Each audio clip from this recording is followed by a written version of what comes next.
Halo semuanya, selamat datang di channel 1N02 bersama saya, Wan. Akan banyak sekali video yang membuatmu penasaran, oleh karena itu, subscribe channel ini agar tidak ketinggalan. So, di video kali ini, saya akan kembali membacakan sebuah cerita horor. Cerita horor kali ini berjudul tentang Dia Menunggu di Beringin. Sebelum ke videonya, pastikan lampumu sudah dimatikan, karena mereka suka kegelapan.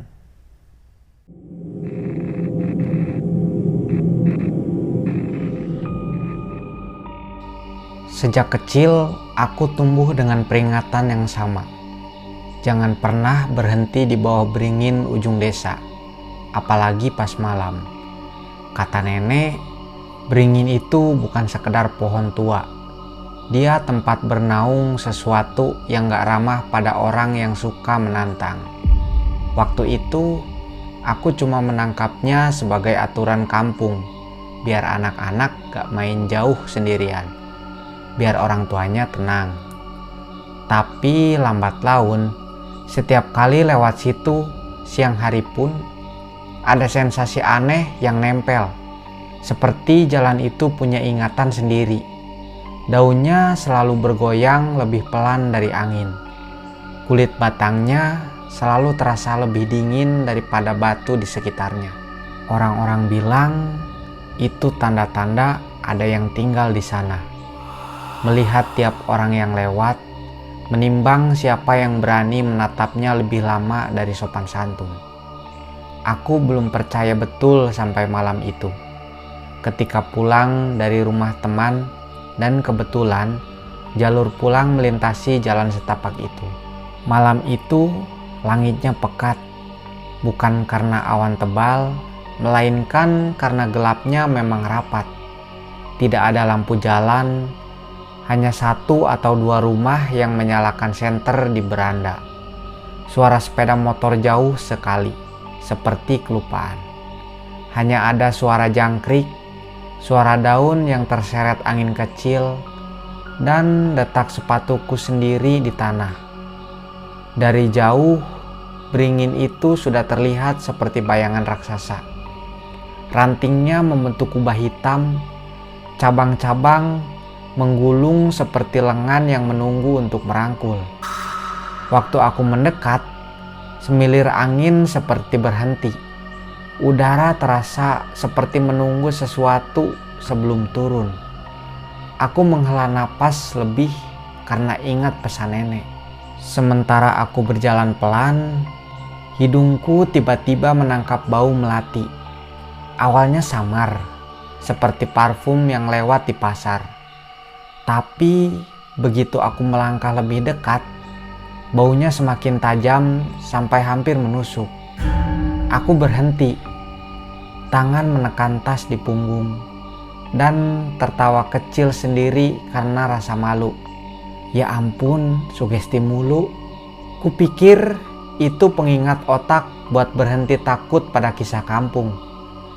Tapi bau itu nggak hilang. Malah di antara harum melati, ada bau lain yang sulit dijelaskan. Aduk antara humus tanah basah dan sesuatu yang lama seperti kain yang sudah lama tersimpan.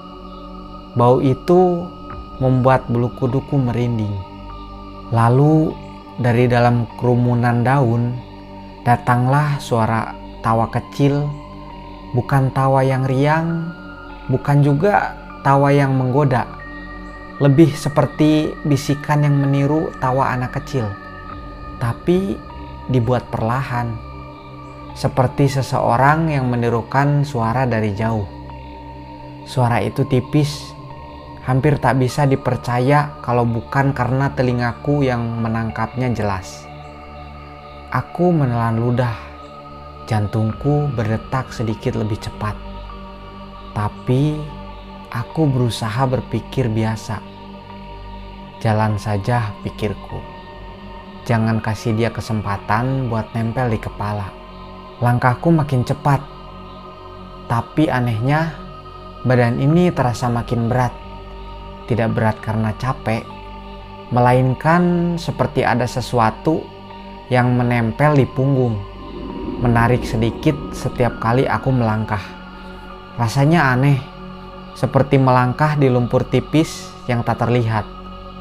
Aku berhenti lagi, memutar kepala secepat mungkin, cuma untuk memastikan kalau tidak ada siapa-siapa di belakang. Hanya bayangan jalan, pagar bambu, dan gubuk petani yang tertutup rapat. Kupikir itu tanda baik, tapi di dalam dada ada suara kecil yang berbisik, "Dia di sana." Aku memutuskan untuk menoleh hanya sebentar. Pikirku cukup untuk memastikan kalau semua cuma imajinasiku. Waktu itu aku melihat sosok perempuan berdiri tepat di bawah pohon.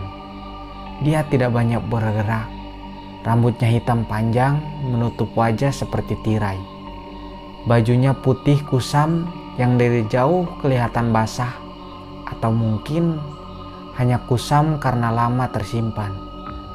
Kepala sedikit miring, satu gerakan kecil yang membuat punggungku langsung kaku.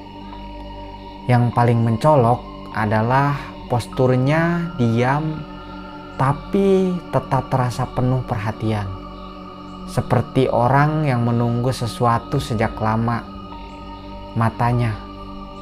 Matanya aku tidak melihat matanya karena rambut menutup, tapi ada perasaan tajam, seolah pandangan itu menembus tirai rambut dan tertancap ke dadaku. Tiba-tiba isak kecil lagi, lebih jelas sekarang, seperti suara napas yang disamarkan jadi tawa. Ketika itu juga aku merasa jantungku seakan tersedak. Semua indera berlomba. Kuping seperti menangkap desah daun. Hidung mencium melati yang semakin kuat.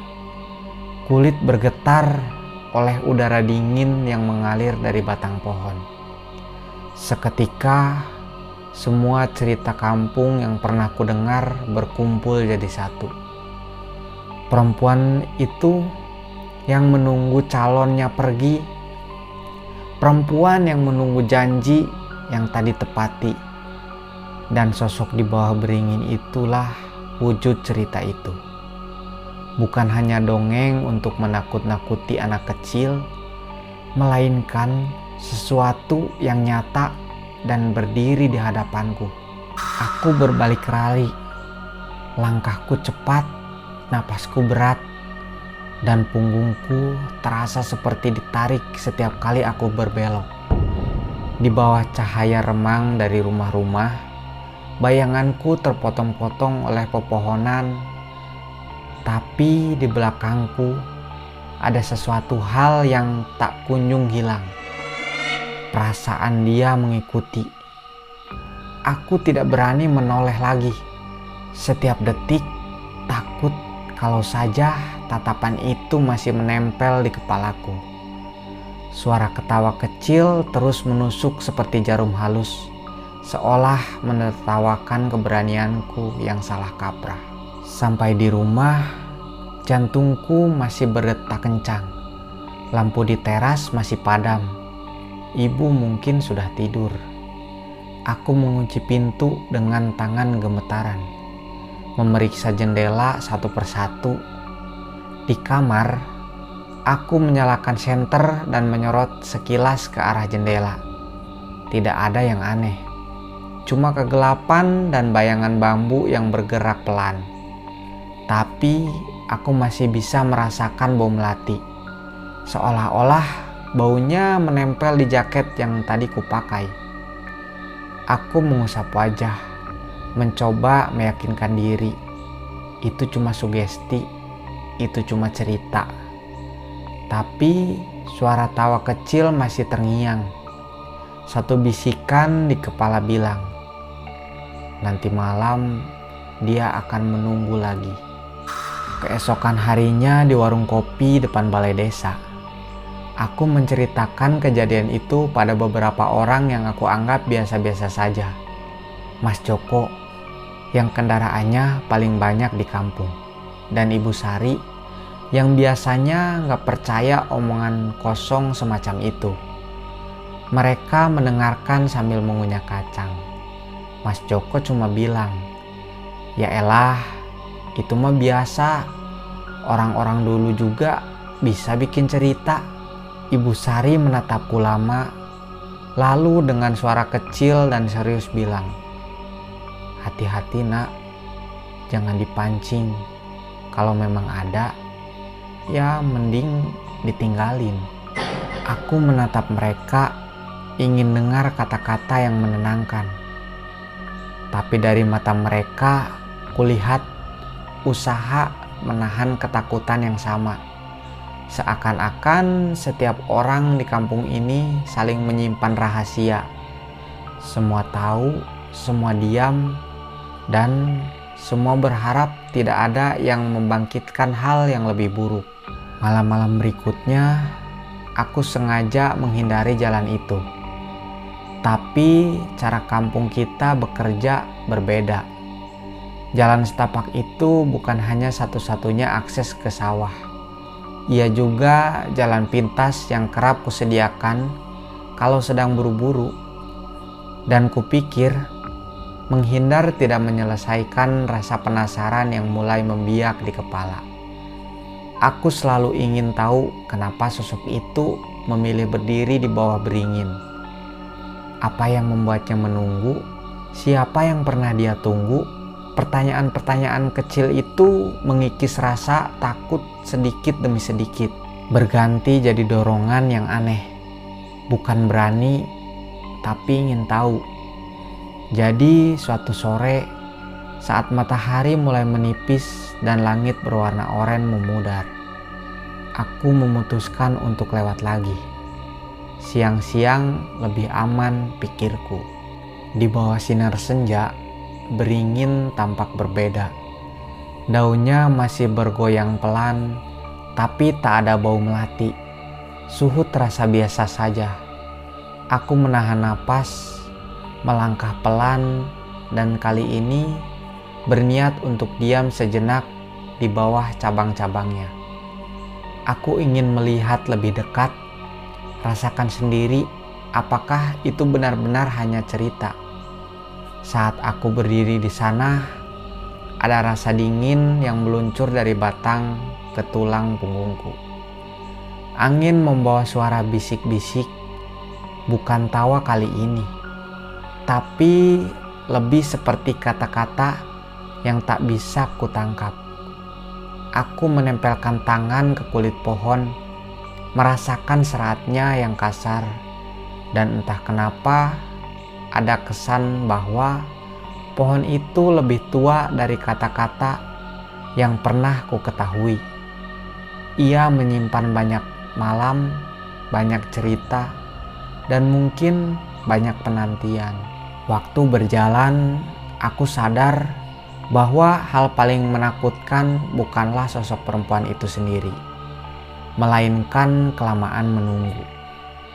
Cara dia berdiri membuat waktu terasa lambat, seolah segala sesuatu yang pernah terjadi di sekitar beringin terseret ke dalam lingkaran waktu itu dan diam di sana.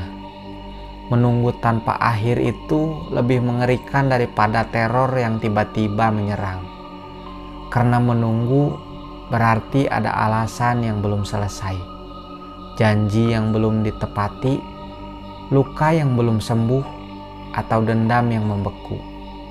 Dan aku tanpa sadar sedang berada di tengah-tengah, menjadi saksi bisu dari penantian yang tak kunjung usai.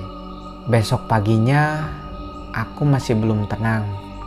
Mata terasa berat karena semalam hampir gak bisa tidur. Bayangan sosok di bawah beringin itu terus kupikiran. Waktu sarapan, aku coba cerita sama nenek. Tanganku gemetar waktu nyendok nasi. Suaraku agak bergetar juga. Nenek yang duduk di kursi bambu cuma menatapku. Matanya yang keriput kelihatan dalam banget. Kayak udah tahu apa yang mau aku bilang sebelum aku buka mulut. Begitu aku cerita semuanya, dari bau melati sampai perempuan yang berdiri di bawah pohon, nenek langsung geleng-geleng pelan. Sudah kubilang jangan pernah berani nengok ke beringin itu. Dia memang menunggu, nak, katanya lirih. Aku diam, tapi pikiranku gak bisa berhenti bertanya-tanya. Menunggu apa? Menunggu siapa? Kenapa harus di beringin itu? Sore harinya, rasa penasaranku makin gak bisa ditahan. Akhirnya aku nyamperin tetua kampung. Orang-orang sini biasa memanggilnya Mbah Wiryo. Beliau udah tua banget, jalannya aja pelan, tapi kata-katanya selalu didengar orang. Aku duduk di beranda rumahnya yang dikelilingi bau dupa samar. Awalnya aku ragu mau nanya, takut malah dianggap lancang. Tapi begitu aku singgung soal beringin, wajahnya langsung berubah serius. Dia menarik napas panjang, lalu mulai cerita. Katanya puluhan tahun lalu ada perempuan muda di desa ini. Cantik katanya, dan baik hati. Dia punya calon suami, tapi entah kenapa calon itu tiba-tiba ninggalin dia begitu saja. Ada yang bilang karena dipaksa nikah sama orang lain. Ada juga yang bilang dia selingkuh. Si perempuan itu gak kuat nahan malu dan putus asa sampai akhirnya dia gantung diri di bawah pohon beringin itu. Sejak malam itu, orang-orang mulai melihat penampakan, mendengar tawa lirih, mencium bau melati, dan ada yang diganggu saat lewat. Dia menunggu di situ, menunggu seseorang yang berani melihatnya. Kalau ada yang berani nengok, biasanya akan terus diganggu, kata Mbah Wiryo pelan. Matanya lurus menatapku. Kata-kata itu bikin bulu kuduku langsung berdiri. Jadi itu artinya aku sudah ditandai. Karena aku sudah menoleh, aku yang dipilihnya buat diganggu. Aku pulang dengan perasaan gak karuan. Malam itu aku coba tidur lebih cepat, berharap mimpi buruk gak datang. Tapi rasa takut malah makin kuat. Baru saja aku mau terlelap, tiba-tiba ada suara ketukan di jendela. Pelan, teratur 3 kali. Aku bangun kaget, jantung berdegup kencang.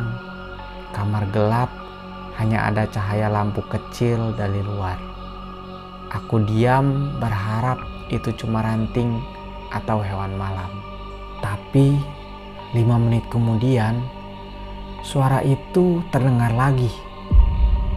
Lebih keras, lebih jelas, tepat di samping kepalaku yang hanya terpisah oleh kaca jendela tipis. Aku tarik selimut sampai ke leher, gak berani nengok. Di luar hening sekali, tapi aku yakin ada sesuatu berdiri di sana. Aku coba pejamkan mata, baca doa dalam hati. Akhirnya aku ketiduran sambil ketakutan. Malam berikutnya sama saja. Jam 2 atau jam 3 pagi, selalu ada suara langkah kaki pelan di teras rumah. Seperti orang yang sengaja menyeret kakinya di atas lantai kayu. Aku beranikan diri ngintip dari lubang kunci pintu. Tapi gak ada siapa-siapa. Hanya bayangan pohon pisang di halaman yang bergoyang karena angin. Tapi anehnya, suara langkah itu tetap terdengar. Makin dekat. Rasanya berhenti tepat di depan pintu. Begitu aku mundur, suara itu menghilang seketika, meninggalkan keheningan yang malah bikin makin takut. Yang paling bikin aku gak bisa lupa, adalah malam ketiga. Aku tidur gak nyenyak, badan rasanya panas dingin. Tiba-tiba aku terbangun karena bau melati lagi. Sama persis kayak waktu di bawah beringin. Bau itu kuat banget sampai bikin dadaku sesak. Aku buka mata perlahan dan saat itulah aku melihat ada bayangan di pojok kamar. Perempuan itu berdiri di sana, rambutnya panjang menjuntai menutupi wajah. Bajunya putih lusuh, sama persis dengan yang kulihat malam itu di bawah beringin. Dia gak bergerak, cuma berdiri. Tapi meskipun wajahnya tertutup rambut, aku bisa ngerasain jelas kalau matanya lagi menembus ke arahku. Pandangan itu dingin, berat, seolah dia lagi nunggu aku ngomong sesuatu. Atau mungkin dia hanya ingin tahu kalau aku gak sendirian di kamar itu. Aku kaku, gak bisa gerak sama sekali. Lidahku keluh, mau teriak pun gak sanggup. Beberapa menit aku cuma bisa menatap. Sampai akhirnya tubuh itu pelan-pelan memudar. Seperti kabut yang tertiup angin. Tapi bau melati gak hilang, malah terus menempel sampai pagi. Besoknya aku sakit demam, badan lemas, dan orang rumah bingung kenapa tiba-tiba aku drop. Aku gak berani cerita, takut mereka makin khawatir. Tapi aku tahu betul apa penyebabnya. Sejak kejadian itu, aku gak pernah lagi berani lewat dekat pohon beringin itu kalau malam.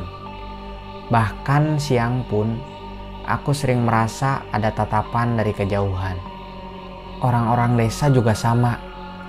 Mereka sebisa mungkin menghindari jalan itu setelah maghrib. Kalau ada yang nekat, pasti ada aja kejadian aneh.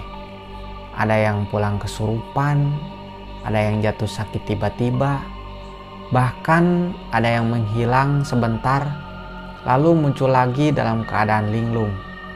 Semua percaya satu hal, perempuan itu masih menunggu. Entah menunggu orang yang dulu ninggalin dia, entah menunggu jiwa baru buat nemenin kesepian dia di bawah pohon beringin. Yang jelas, setiap orang yang berani menoleh pasti akan bawa pulang sesuatu yang gak bisa mereka lihat, tapi bisa mereka rasakan. Dan aku tanpa sengaja udah jadi salah satunya. Tamat. Terima kasih telah menonton video ini sampai akhir. Jangan lupa support channel ini agar makin maju dan berkembang dengan cara like, share, dan subscribe.